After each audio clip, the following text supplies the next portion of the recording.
Kendalanya kita cuma kekurangan produksi aja mas, kendalanya. Permintaan begitu tinggi, produksinya kita baru sedikit sekitar 2.500-an lah per minggu di situ. Kalau untuk resto ya hampir tiap hari kita kirim mas. Sekitar 50-100 ekor per hari itu. Ayam ini sebenarnya kotor, tapi marginnya cukup lumayan, cukup bagus. Cuannya cukup menjanjikan juga, karena saya sudah melakukan sendiri. Dari hari ke hari cuma mainan tembelek ayam. Waktu awal-awal dulu memang, katakanlah ayam KOB nggak ada harganya dulu mas. Bener, sama Joper aja kalah dulu. Tapi sekarang sebaliknya, biayanya HPP sampai panen itu di 33.000 sampai 35.000 per ekornya. Sampai usia 80 hari, 70 hari gitulah.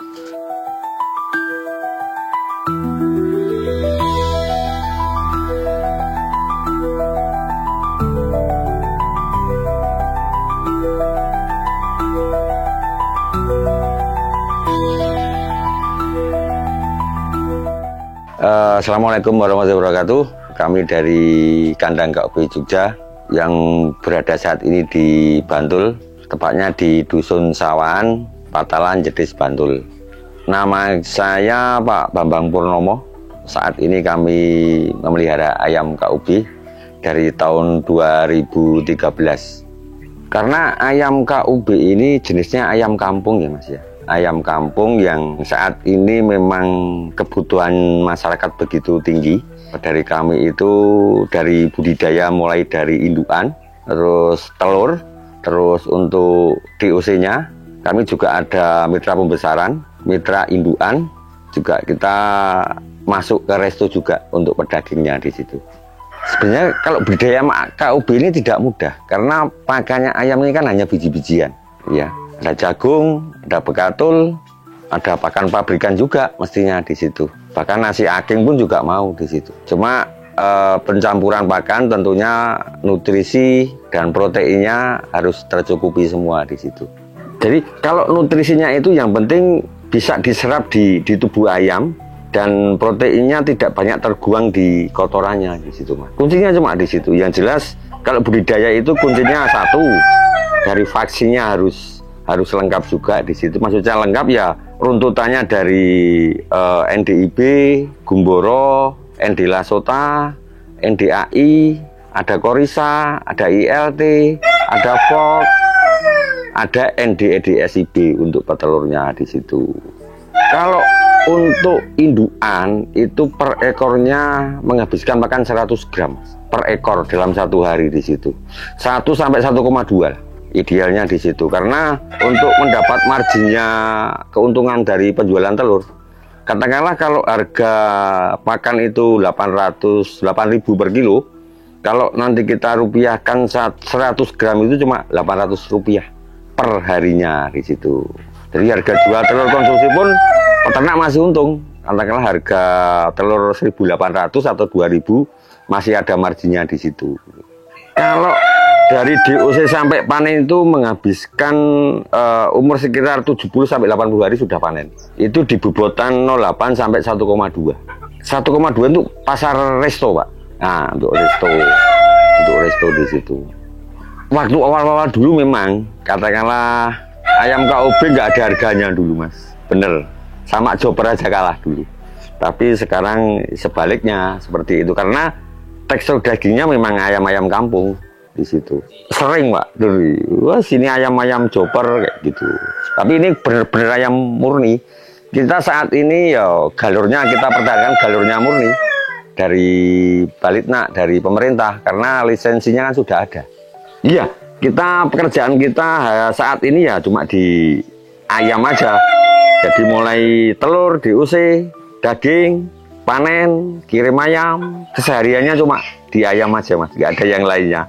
Kalau saat ini potensinya cukup bagus mas. Dari habis lebaran sampai saat ini itu paling terendah harga di 40.000 per kilo. Iya. Masih bertahan di 40.000, bahkan bisa naik lagi nanti kalau momen-momen hari-hari libur gitu cukup banyak juga permintaannya di situ. Jadi indenan kita sudah cukup banyak dari DOC sampai akhir Agustus itu sudah full semua. Nanti di bulan November juga kita ada pesanan untuk calon indukan hampir sekitar 800 sama 2000 ekor gitu, untuk calon indukan.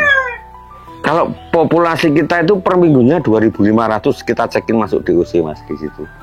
Ya kalau kita laku ya kita jual kayak gitu. Kalau nggak laku ya kita besarkan sendiri, masuk kandang-kandang sendiri. Ya kandang kita bikin kemitraan juga, tapi khusus wilayah Jogja sekitarnya saja lah. Belum berani keluar juga. Tapi kalau DOC-nya ya kita sampai keluar pulau. Seluruh Indonesia kita sudah cakup semuanya.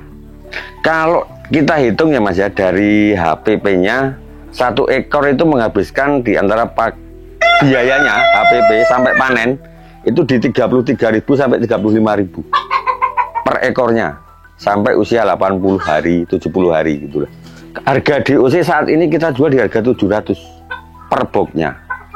Kita flat stabil harganya 700 per boxnya di situ. Ini kan KUB 2 yang Janaka yang keluaran terbaru yang kita pelihara. Galurnya murni betul, kita tidak pernah menyilangkan dengan apapun. Kalau KUB 1 itu hanya produktivitas telurnya Mas. Yang KUB 1 itu 160 butir sampai 180 per tahunnya. Kalau yang KUB 2 ini sudah 200 butir per tahun bahkan lebih. Sudah naik grade-nya, performanya sudah naik tuh telurnya di situ.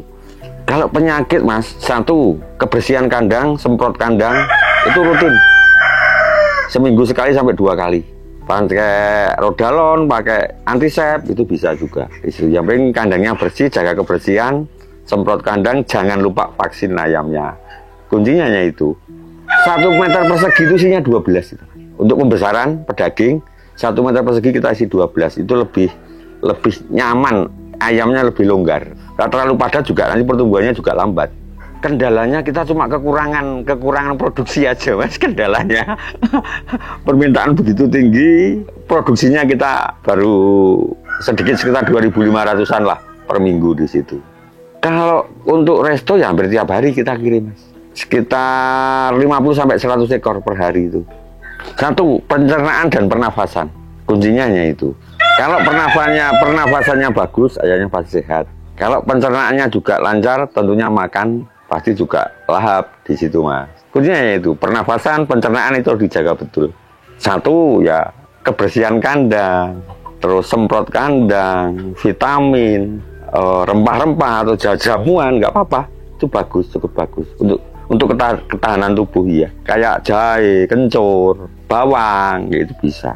Jadi teman-teman kalau mau mengembangkan, mau melihara, bisa. Dari galurnya murni itu sudah bagus. Kita telurkan, kita tetaskan, nanti beranak lagi, itu bisa. 1, persiapkan kandang dulu. Terutama kandang, kemudian pakan, itu yang paling utama. Kuncinya di situ. Kandang kalau belum siap ya jangan pelihara dulu, wes persiapkan kandang dulu, kemudian cari sumber pakannya di situ. Baru nanti silahkan kalau mau mengembangkan dari kita bibitnya bisa untuk dijadikan indukan lagi di situ. Yang penting sirkulasi udara Mas.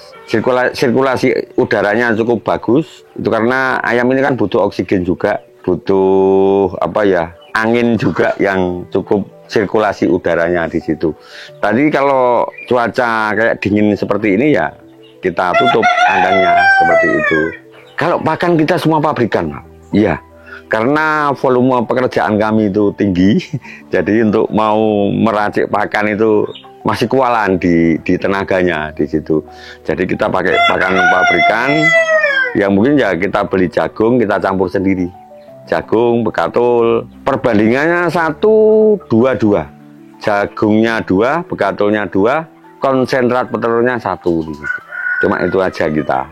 Yang penting nanti ada mineralnya juga ditambah. Atau hijau-hijauan, daun, gitu bisa. Kalau dari telur aja, untuk telur itu katakanlah menghabiskan pakan Rp800. Kalau telur konsumsi kita jual di 1.800, berarti kan kita udah ada marginnya 1.000 per butir itu di situ. Tinggal mengalihkan aja kita mau penghasilan kita mau berapa per minggunya di situ atau per harinya. Jadi ayam KUB ini bisa untuk penghasilan harian, mingguan, bulanan bisa. Pemuda yang ingin mengembangkan ayam KUB profilnya cukup bagus, silahkan nanti menghubungi di Facebook kami dari Bambang Purnomo, nanti ada logonya di kandang KUB Jogja, atau Google Map juga bisa di kandang KUB Jogja di situ. Kita juga ada TikTok juga sebetulnya untuk di kandang KUB juga, TikToknya kandang KUB juga namanya di situ. Nomor WhatsAppnya 081 328 67 2227. Silahkan monggo kalau mau menghubungi WhatsApp kami bisa. 24 jam kita menerima tamu. Jadi teman-teman kalau kesulitan mau budidaya bisa bermitra dengan kami, bisa WhatsApp ke nomor kami tadi. Nanti kita pandu untuk cara budidayanya, pemeliharaannya, bisa bermitra dengan kandang KUB Jogja nanti.